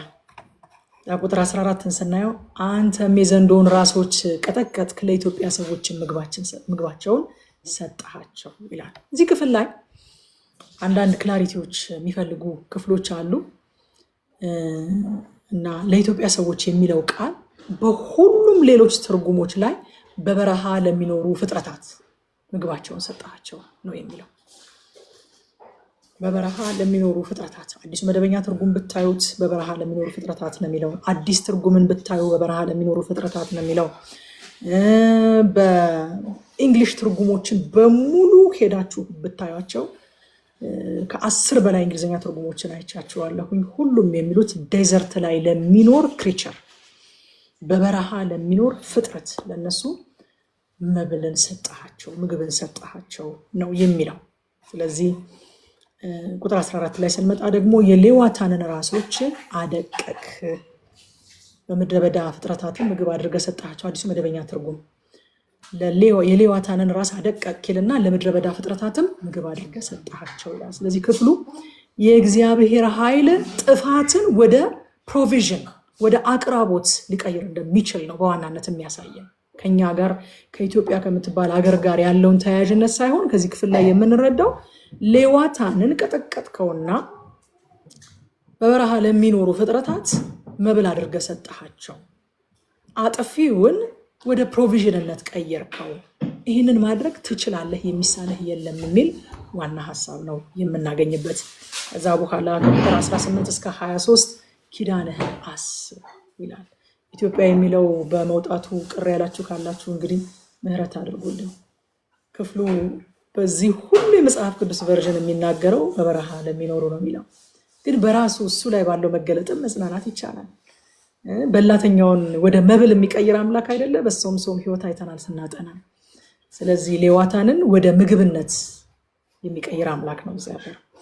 ከዛ ከቁጥር 18 እስከ 23 ኪዳንህን አስብ የሚል ነገር ነው የምናገኘው። ሲጠይቀው አሳፍ ስለ ኪዳንህ ይለዋል፣ ስለ ስምህ፣ ስለሰጠህን የተስፋ ቃል እያለ ነው የሚጠይቀው። እግዚአብሔር የሚጠየቀው ስለ ኪዳኑ፣ ስለ ስሙ፣ ስለሰጠን የተስፋ ቃል ነው እንጂ ስለኛ ውሎና አዳር አይደለም። ስለኛ ብርታት፣ ስለኛ ማንነት አይደለም። የመቅደሱ መፍረስ የነገር ፍጻሜ አይደለም ወዳጆች፣ የነገር ፍጻሜ አይደለም። ዮሐንስ ወንጌል ምዕራፍ 2 ቁጥር 19 እንደዚህ ይላል። ኢየሱስም መልሶ ይላል ይህን ቤተ መቅደስ አፍርሱት በ3 ቀንም አስነሳዋለሁ አላቸው ይላል። ፍጻሜ መፍረስ አይደለም፣ ፍጻሜ ትንሣኤ ነው። አንድ ሞደው እንግሊዝኛ መዝሙር አለ፣ ከዚህ በፊት ነግሬያቸው ከሆነ ፍራይዴይ ኢዝ ጉድ ቢኮዝ ሰንዴይ ኢዝ ካሚንግ። ፍራይዴይን እኮ ጉድ ፍራይዴይ ይሉታል አይደለ ፈረንጆቹ። ጉድ ፍራይዴይ የተባለበት ምክንያት እሁድ ከፊቱ ስላለ እኮ ነው። እና ፍራይዴይን ጉድ ፍራይዴይ ያስባለው ሰንዴይ ከፊቱ መኖሩ ነው፣ ትንሣኤ ከፊቱ መኖሩ ነው። ፍጻሜው ትንሣኤ ነው እንጂ መፍረስ አይደለም። ምን እንማር ከዚህ ምዕራፍ? አንደኛ ስለ ሀገር ውድቀት፣ ስለ ሕዝብ መጥፋት በእግዚአብሔር ፊት መጮህ መጽሐፍ ቅዱሳዊና ተገቢ ነው። አሳፍ እንደዚህ ያደርግ ነበረ። ሁለተኛ የሚታዩት ሽንፈቶችና ጥፋቶች ሁሉ ምንጫቸው መንፈሳዊ ውድቀት ስለሆነ መፍትሄውም የሚጀምረው ከመንፈሳዊ አቅጣጫ ነው። ለዛ ነው አሳፍ እግዚአብሔር ሆይ ብሎ ፖለቲካዊ እንዳልሆነ ገብቶታል። ሀገራቸው መወረሯ፣ ቤተ መቅደሱ መፍረሱ፣ መማረካቸው፣ በዛ ሁሉ መከራ ውስጥ ማለፋቸው ፖለቲካዊ እንዳልሆነ ገብቶታል። ሶርሱ የሽንፈታቸው ምንጭ መንፈሳዊ እንደሆነ ስለገባው ጉዳዩን ይዞ ወደ እግዚአብሔር ይሄዳል። ሶስተኛ የሚታየው ሁኔታ ሳይመስል ሲቀር በትናንትናው የእግዚአብሔር ማዳን ላይ ቆመን እንጸልይ። እግዚአብሔርን ስለ ትናንትናው ማዳን እናመስግነው፣ አቤኔዘር እንበለው። አራተኛ የእግዚአብሔር ሕዝብ ፍጻሜው አርብ አይደለም፣ ፍጻሜው እሁድ ነው። ፍጻሜው መፍረስ አይደለም፣ ፍጻሜው ትንሣኤ ነው። ፍጻሜያችን ሴኪውርድ ነው ወዳጆች፣ ሴኪውርድ ነው። መንገዱ ምንም ሊሆን ይችላል። ስለ መንገዱ ቃል አልገባላችሁም። መንገዱ አልጋ ባልጋ ነው አልላችሁም፣ መጽሐፍ ቅዱስም አላለንም። መዳረሻው ግን የታወቀ ነው። ዴስቲኒያችን ግን የታወቀ ነው። ወድቀን አንቀርም፣ ፈርሰን አንቀርም፣ ተዋርደን አንቀርም፣ አንገት ደፍተን አንቀርም። እንባ ሁሉ ከዓይን ላይ የሚታበስበት፣ ሁሉ በፍትህ የሚዳኝበት፣ ህመም የሌለበት፣ ሞት የሌለበት፣ ረሃብ የሌለበት፣ ጉስቁልና የሌለበት ከተማ አለን፣ ሀገር አለን። ከዚያም የሚመጣ ንጉስን እንጠባበቃለን። ስለዚህ ተስፋ እንደሌላቸው አትሁኑ አለን ሐዋርያው ጳውሎስ። ሃሌሉያ። ስለዚህ ፍጻሜያችን ጋራንትድ ነው፣ የተረጋገጠ ነው። መዝሙር ምዕራፍ 75 መዝሙር ምዕራፍ 75 የእግዚአብሔርን ፍርድ የሚያሳይ ምዕራፍ ነው። ቁጥር 1 በአዲሱ መደበኛ ትርጉም አምላክ ሆይ ምስጋና እናቀርብልሃለን፣ ስምህ ቅርብ ነውና ምስጋና እናቀርብልሃለን፣ ሰዎችም ስለ ድንቅ ስራህ ይናገራሉ ይላል። ለምንድን ነው የሚያመሰግነው? እግዚአብሔር በጽድቅ እንደሚፈርድለት ተማምኖ። እግዚአብሔር በጽድቅ እንደሚፈርድለት ለምን ተማመነ? እግዚአብሔር ቅርብ ስለሆነ፣ ሁሉን እያየ ስለሆነ፣ ሁሉን እየተቆጣጠረ ስለሆነ፣ ፍጥረትን ከፈጠረ በኋላ ዲስታንት ሆኖ የሆነ ቦታ የተቀመጠ አምላክ ስላልሆነ ስምህ ቅርብ ነውና ማለት አንተ ራስህ ቅርብ ነህና ሁሉን እያየህ ነውና ከዓይኖች ፊት የሚሰወር ነገር የለምና ስለዚህ በጽድቅ ስለምትፈርድልን እናመሰግናለን ይላል። እናመሰግናለን። አሳፍ ስለ እግዚአብሔር ፍርድ ከመናገሩ በፊት እግዚአብሔርን ስለ ቅርበቱ ያመሰግነዋል። ምክንያቱም ፍርድ ያለመዛባቱ ዋስትና እግዚአብሔር ቅርብ መሆኑ ነው።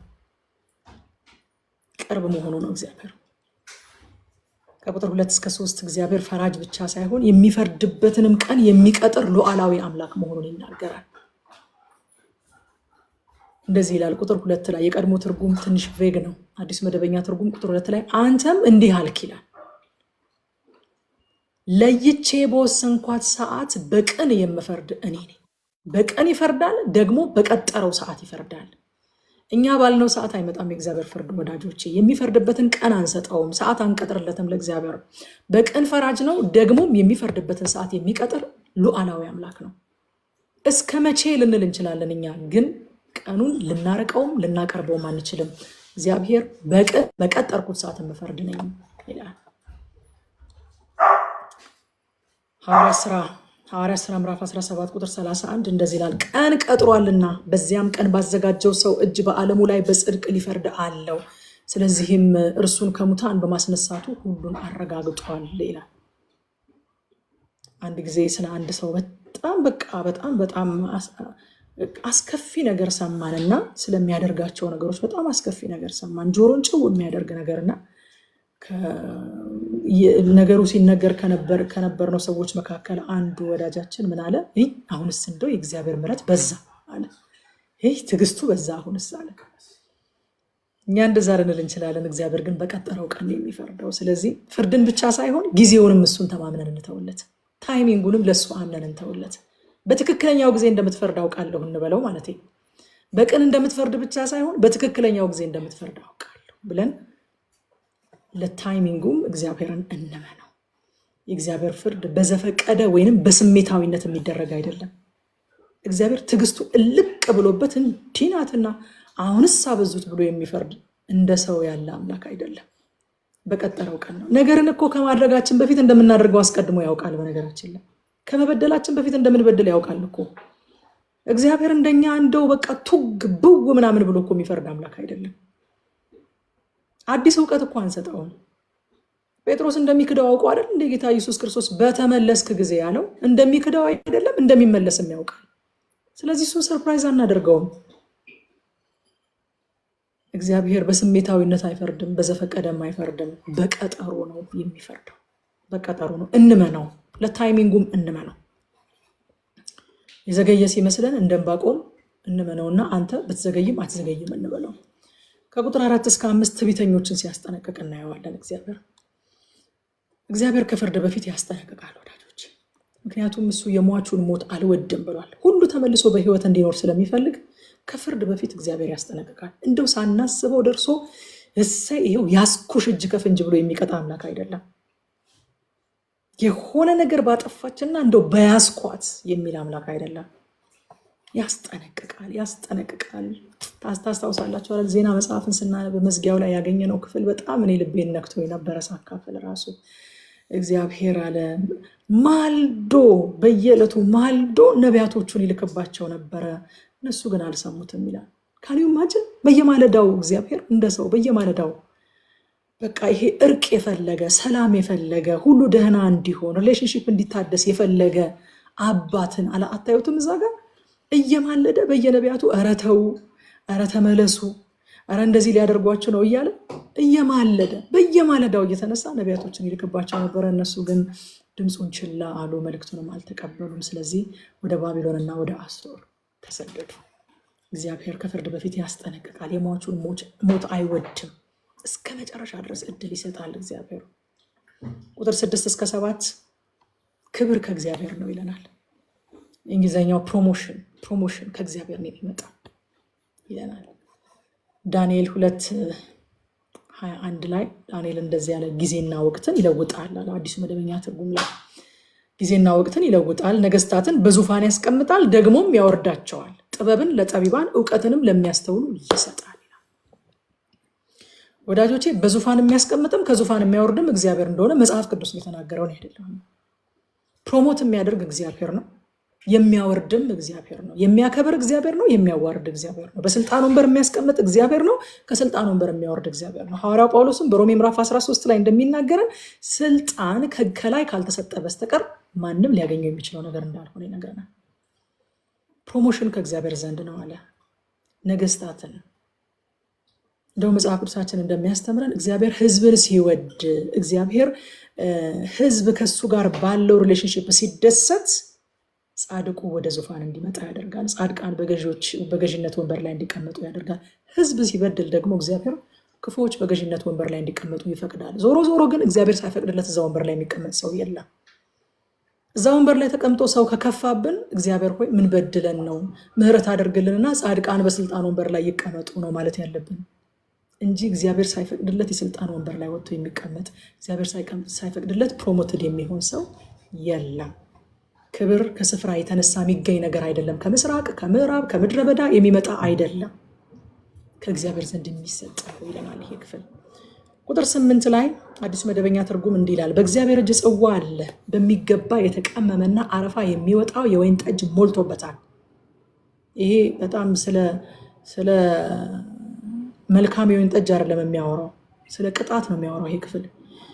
ይህንን ከውስጡ ወደ ውጭው ገለበጠው ይልና የምድር አመፀኞችም አተላው ሳይቀር ይጨልጡታል ይላል።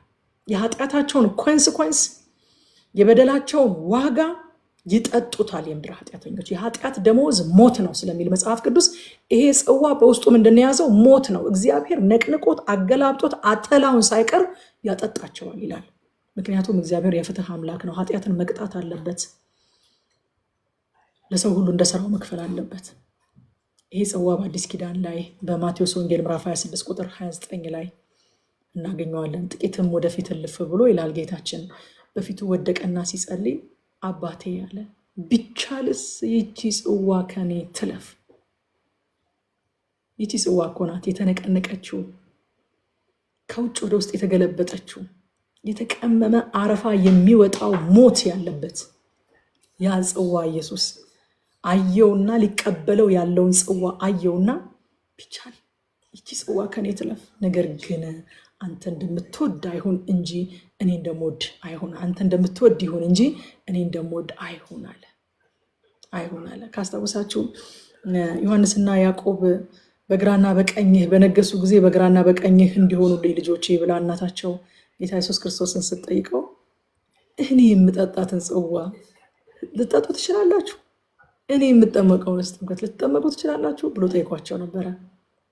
ይሄ ነው እሱ የሚጠጣው ጽዋ ማለት። የምድር ኃጢአተኞች ሁሉ ሊጠጡት የሚገባ ያ አተላ ያ ሞት ያለበት ጽዋ። ያንን ጽዋ ግን አንስቶ ጠጣው። ያንተ ፈቃድ ይሁን ብሎ ጨክኖ አንስቶ ጠጣው። ክርስቶስ ኢየሱስ በኃጢአተኞች ፈንታ ያንን ጽዋ ጠጥቶልናል። በእኔና በእናንተ ፈንታ እኛ ልንጠጣው የሚገባንን ያንን ጽዋ አይችሉትም ብሎ ተቀብሎ ጠጥቶልናል። ድሮ አንድ ስብከት ሰምቼ ነበረ፣ በጣም ልቤን ነክቶ ነበር። the cup was empty፣ ጽዋው ባዶ ነበር የሚል። the cup was empty፣ ምንም አላስቀረም። እንደውም በምሳሌነት ሲገልጸው ሲሰጡት በመስቀል ላይ መረረኝ ሲል ሆምጣጤ አድርገው በጽዋ ሰጡት አይደለም፣ ጠጣው። the cup was empty ወዳጆቼ። ማቴዎስ ወንጌል ምዕራፍ 26 ቁጥር 39 ነው አሁን ያነበብኩት ክፍል። ጽዋው ከኔ ይለፍ አለና ግን ያንተ ፈቃድ ይሁን አለ። ቁጥር 9 እስከ 10 የመጨረሻውን ውጤት ነው የምናየው። በመጨረሻ ጻድቃን ያመሰግናሉ፣ ኃጥአንስ ይሰበራሉ ወይንም ይጠፋሉ ይላል። ምን እንማር ከዚህ ምዕራፍ? በክፉዎች ስኬት አንቅና። እግዚአብሔር ሁሉን በቅርበት እያየ ስለሆነ በጽድቅ ይፈርዳል። መከፋታችንን ያያል። ጻድቁ የሚከፍለውን ዋጋ ያያል። የክፉዎችንም ስኬት ያውቃል። እግዚአብሔር በቀጠረው ቀን በጽድቅ ይፈርዳል። በቅርብ እያየ ነው። ሁለተኛ ክብርን ወይንም ፕሮሞሽንን ከሌላ ቦታ አንፈልግ። የሚያከብርም የሚያዋርድም እግዚአብሔር ነው። ሶስተኛ ጽዋው ባዶ ነው። እግዚአብሔርን እናመስግን። ክርስቶስ ኢየሱስ ወስዶልናል። እኛ እምነታችንን እርሱ ላይ እናድርግ ወገኖች። እምነታችሁን በክርስቶስ ላይ ያላደረጋችሁ ሰዎች እምነታችሁን በሱ ላይ አድርጉ። ጽዋው ተወስዶላችኋል። አትችሉትም። እናንተ ሰው አይችለውም። ጽዋው ባዶ ነው። መዝሙር 76ን ፈጠን ብዬ ጨርሳለሁኝ። ግሎሪየስ መዝሙር ነው መዝሙር 76። ያንዬን መዝሙር አላስታውሳችሁ? እግዚአብሔር በይሁዳ የታወቀ ድንኳንህ በሳሌም ማደሪያህ በጽዮን አንተ ብርሃን ለብሰህ ነግሰሃል። ግርማዊነትህ ከዘላለም ተራሮች ሁሉ ይልቃል። ቃል ሲዘመር እንዴት ያምራል! እሱ መዝሙር የምንወደው እኮ ቃል ስለተዘመረ ነው። ታውቃላችሁ አይደል? ጌታ ይባረክ። ደግሞ ሀንዬ የዛን ቀን ተገኝታ ይህንን መዝሙር ትዘምርልናለች ብዬ አምናለሁ። መጋቢት 6 ክብር ለኢየሱስ ይሁን። እና እሱን መዝሙር ነው እዚህ ላይ የምናገኘው። ግርማው ለሚያስፈራ አምላክ የቀረበ ቀኔ ይለዋል። ከቁጥር 1 እስከ 3 በይሁዳ የታወቀው አምላክ፣ በይሁዳ ስለታወቀው አምላክ ይናገራል። የእግዚአብሔር ማንነት ወዳጆቼ የተወሳሰበ፣ የተድበሰበሰ፣ ደብዛዛ፣ ግራ የሚያጋባ አይደለም። የታወቀ ነው። ደስ አይልም?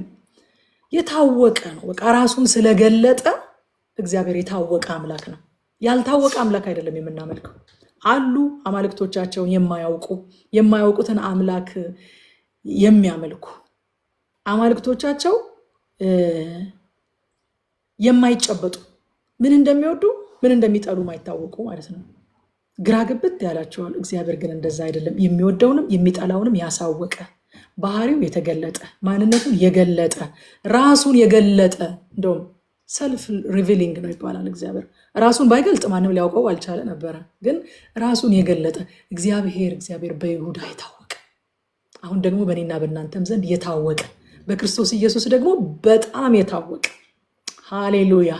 ያየው እኮ የለም ሳያዩት እኮ ነው የታወቀ የተባለው። በይሁዳ እኮ ሳይታይ ነው የታወቀ የተባለው።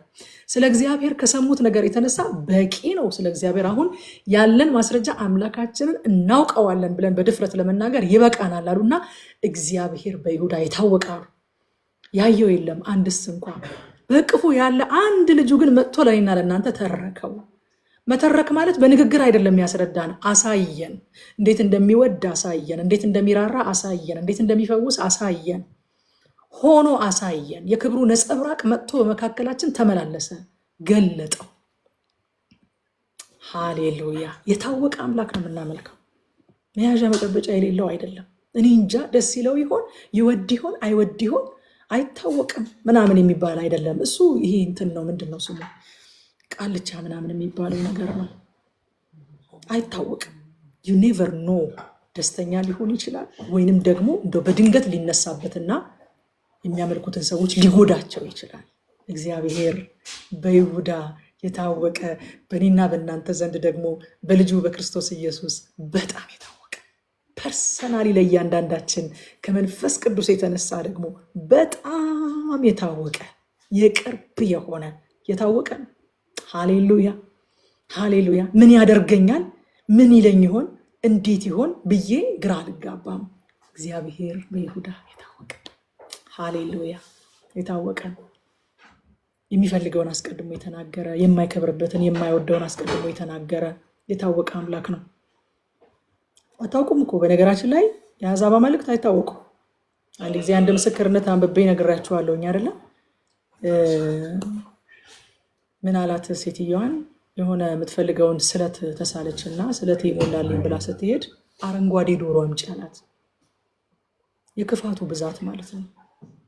ሊገድላት ስለፈለገ ከዛ ሽባ አደረጋት እና ሴትዮዋ ከዛ በኋላ ግን ምስክርነቱን መጽሔት ላይ ወጥቶ ነው ያነበብኩት። ወደ ክርስትና መጣችና ሰዎች ግዴለም ጌታ ይፈታሻል፣ ጌታ ይቀበልሻል ብሎ አመጣትና ተጸለየላት፣ ተፈታች። ከዛ በኋላ ግን ስለዚህ አመሉ ጸባዩ ምኑ ስለማይታወቅ አምላክ ተናገረች። አረንጓዴ ዶሮ አምጪ አላት። ሊገላት እኮ። እግዚአብሔር አምላካችን ግን የታወቀ ነው። የሚወደው የታወቀ፣ የሚጠላው የታወቀ። እኔ አልተናገርኩም የሚል አምላክ ተናግሬያለሁ፣ አስቀድሜ ያሳውቂያለሁ። የምፈልገውን ነገር የምወደውን ነገር የሚል የታወቀ ደግሞ የሚያቀን የሌለንን የማይጠይቀን። አይገርማችሁም? የሌላቸውን እየጠየቀ እኮ ያስጨንቃቸዋል የአሕዛብ አማልክት። ተበደረሽ የሚሆን ተለቅተሽ ከየትም አድርገሽ ውለጁ፣ ካልሆነ ልጅሽን እገለዋለሁ ይላቸዋል። የእኛስ አምላክ የታወቀ ደግሞ የሚያውቀን ያውቀናል። ያለንን ያውቃል፣ የሌለንን ያውቃል። ያችን 2 ዲናር የጣለችውን ሴት አይቶ አውቃለሁ እኮ ጉድለቷን አውቃለሁ፣ በዚህ 2 ዲናር እኮ ምን ልታረግበት እንደምትችል አውቃለሁ። እናንተ ከትርፋችሁ ጣላችሁ፣ እሷ ግን ብር እንዳይመስላችሁ ትዳሯን የጣለችው ኑሯን የጣለችልኝ ይላል። ሃሌሉያ። የታወቀ ደግሞም የሚያውቀን ክብር ለእግዚአብሔር ይሁን። ደግሞ ማንነትና ስራውን ብቻ ሳይሆን የመረጠውን ማደሪያውን የሚያሳውቅ አምላክ ነው። ሃሌሉያ። የት ይሆን እግዚአብሔር?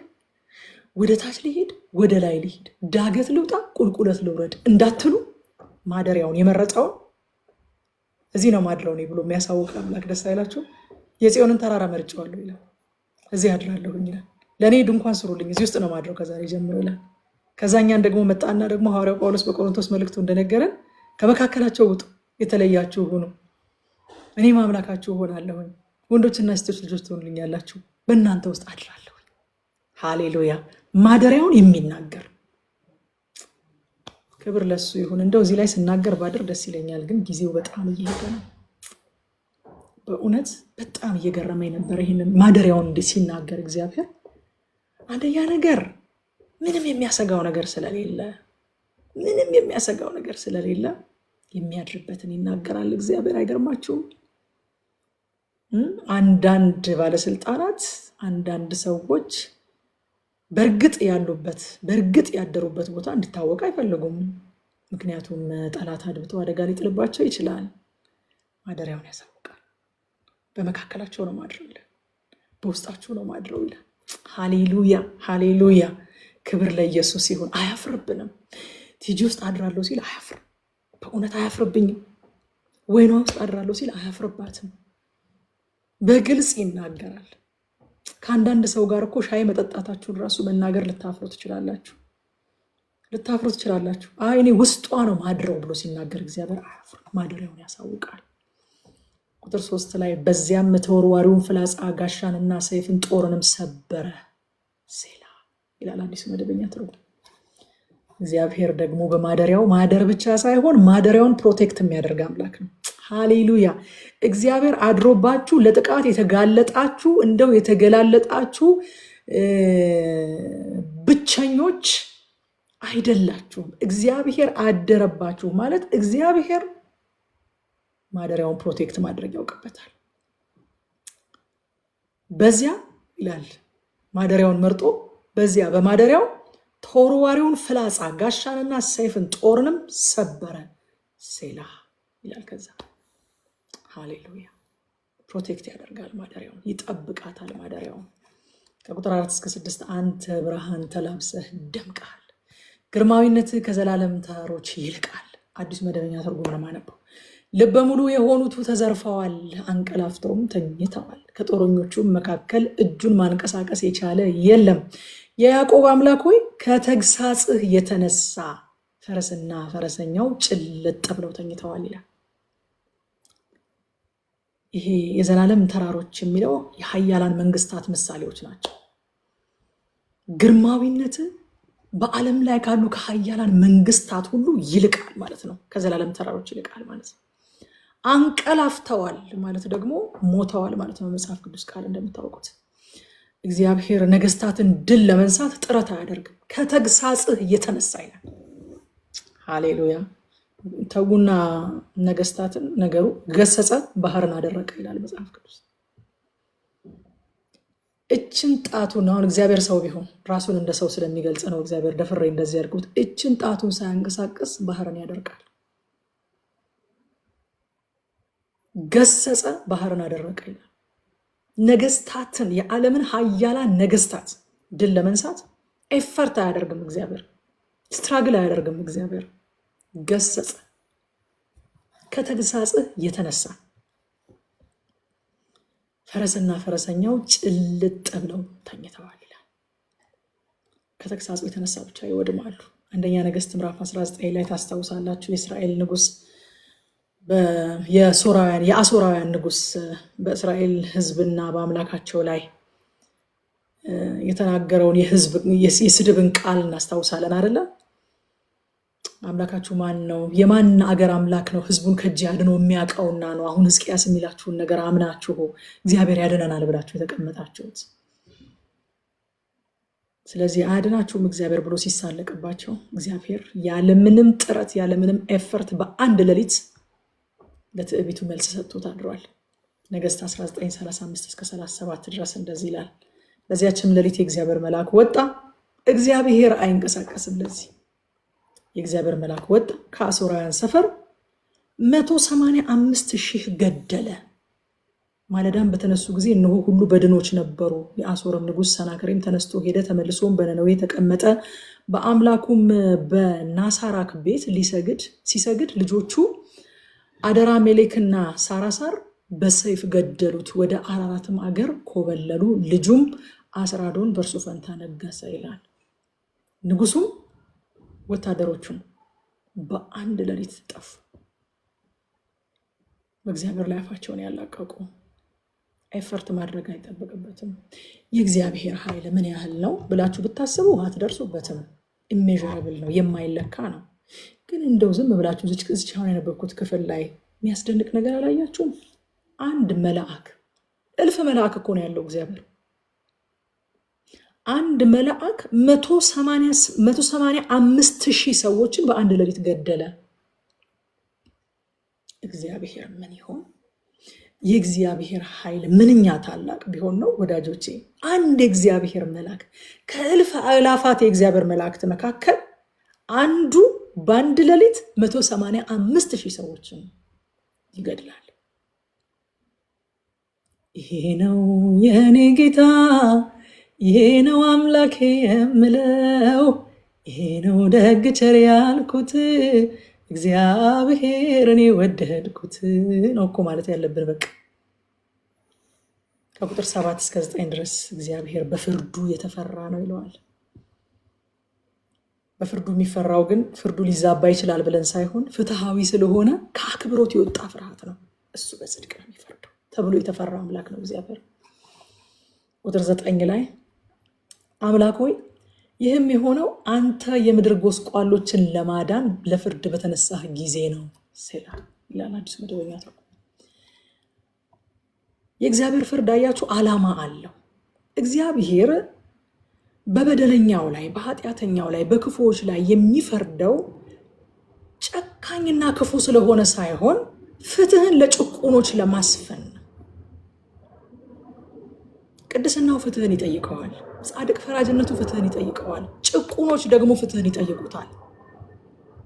ይህንን ነገር በጣም ብናየው ደስ ይለኛል። እንደው ትንሽ ደቂቃ ልስረቅባችሁና ይህን ነገር ብናየው በጣም ደስ ይለኛል። ብዙ ጊዜ ከእግዚአብሔር በላይ ራሳችንን እንደ ሩህሩህ፣ እንደ ቸር፣ እንደ አዛኝ የምንቆጥር ሰዎች አለን። ፍርድ ሲሰጥ የተፈረደበትን ሰው እንጂ የተፈረደለትን ሰው የማናስብ። ይህ ክፍል ግን ሲናገር ምን ይላል መሰላችሁ? አምላክ ሆይ ይላል የፈረድከው ይሄ የሆነው አንተ የምድር ጎስቋሎችን ለማዳን ለፍርድ በተነሳ ጊዜ ነው። እግዚአብሔር አያችሁ ለምድር ጎስቋሎች የሚፈርድ አምላክ ነው። ስለዚህ የተፈረደባቸውን ብቻ የምታዩ ከሆነ ይከፋችኋል። ምን ነው ቢምራቸው፣ ምን ነው ቢተዋቸው ትላላችሁ። እነዛስ ጎስቋሎች የእግዚአብሔር እጁ ስራ አይደሉም? በመልክና በምሳሌው አልተፈጠሩ? ጌታ ኢየሱስ ክርስቶስ አልሞተላቸው? የተበደሉትስ የተፈረደላቸውስ? ብዙ ጊዜ የሚፈረድለትን ችላ ብለን የሚፈረድበትን ብቻ ስናይ ፍትህ እናዛባለን። አንድ ጊዜ የሆነ በጣም በጭካኔ የተሞላ ወንጀል ተፈጸመና ፍትህ የሚጠይቁ ሰዎች ቪዲዮ እየሰሩ ይለቁ ነበርና እኔም ያንን ቪዲዮ ሰርቼ ይለቀኩኝ። ፍትህ አስፈላጊ ነው። እንደው መክብብ ላይ ያለ ቃል ተናግሬ ነው። ወንጀል በጊዜው ካልተቀጣ ሰው ሁሉ በልቡ ክፋትን፣ ወንጀልን ለመስራት ይነሳሳል ይላል የመክብብ ቃል። ታውቃላችሁ? የተበደለው ሰው ፍትህ አለማግኘቱ ብቻ ሳይሆን ወንጀል የማይቀጣ ከሆነ ሰው ሁሉ ወንጀል ለመስራት በልቡ መመኘት ይጀምራል። ምክንያቱም ምንም እንደማይደርስበት ያስባል። እና መጽሐፍ ቅዱስ ነው እንደዛ የሚለው። ስለዚህ ፍትህ ስንጠይቅ አንቺ ክርስቲያን አይደለሽ፣ አንቺ ምን ምህረትና ይቅርታን ነው መስበክ ያለብሽ እንዴ? ጎስቋሎችስ፣ ተበዳዮችስ እግዚአብሔርንም እንደዛ ልንለው ነው? እግዚአብሔር የምድርን ጎስቋሎች ለማዳን በተነሳ ጊዜ ፍርድን ያደርጋል። ጨካኝ ስለሆነ ክፉ ስለሆነ አይደለም፣ ክፉ ስለሆነን ጨካኝ ስለሆነን አይደለም ፍትህ የምንጠይቀው። ጎስቋሎች አሉ፣ የተበደሉ አሉ፣ የተጎዱ አሉ። ያ ሳያንስ ደግሞ ሌላ ወንጀል ለመስራት ሰዎች ልባቸው ይነሳሳል። ስለዚህ ፍትህን እንዳናጓድል የተፈረደበትን ብቻ ሳይሆን የተፈረደለትን፣ የተበደለውን፣ የተጎዳውን፣ የተጎሳቆለውን፣ የተጨቆነውን፣ የተገደለውን እሱን ልናስብ ያስፈልጋል። ይሄ የእግዚአብሔር ልብ ነው። እግዚአብሔር እንደዛ ነው የሚያስበው። እኛ ደግሞ እንደተወደዱ ልጆች እሱን ለመምሰል ተጠርተናል። በዳይ ከነበደሉ እንዲያመልጥ ምህረት ይደረግለት ብለው የሚጮሁት ወገን አይደለንም እኛ። ተበዳይ ካለ መካስ አለበት፣ ፍትህ መቀበል አለበት፣ ፍትህ መፈጸም አለበት። ከዛ ቁጥር 10 ላይ ሰውን ብትቆጣ እንኳን ለክብርህ ይሆናል፣ ከቁጣ የተረፉትንም ትገታቸዋለህ ይላል። ሰውን ብትቆጣ እንኳን ለክብርህ ይሆናል። ምን እያለው ነው? የሰው ቁጣ አንተን ያመሰግንሃል፣ ያገለግልሃል እያለው ነው። እግዚአብሔር የሰዎችን ቁጣ እንኳን ተጠቅሞ ዓላማውን የሚፈጽም ሉዓላዊ አምላክ ነው። እንደምታስታውሱት ሐዋርያት ሥራ ምዕራፍ 2 ቁጥር 23 ላይ እርሱንም በእግዚአብሔር በተወሰነው ሐሳቡና በቀደመው እውቀቱ ተሰጥቶ በአመፀኞች እጅ ሰቅላችሁ ገደላችሁት ይላል።